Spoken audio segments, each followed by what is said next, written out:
Hi everyone, in front of me I've got HUAWEI Nova Y90 and let me share with you how to reset network preferences on this device. So first of all, let's enter the settings, and here we have to scroll down to the very bottom to find system and updates. Now in this fourth section we've got this reset option, so let's enter, and as you can see we've got our option which we're looking for on the second position, so reset network settings. Here your device is informing you that it will reset all network settings including the Wi-Fi, mobile data and Bluetooth. So if you're ready, just tap on reset network settings.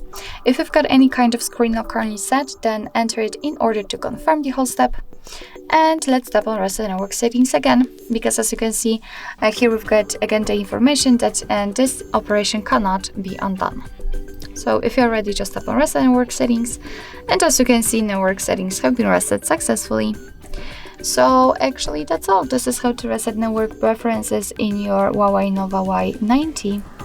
Thank you so much for watching. I hope that this video was helpful, and if it was, please hit the subscribe button and leave the thumbs up.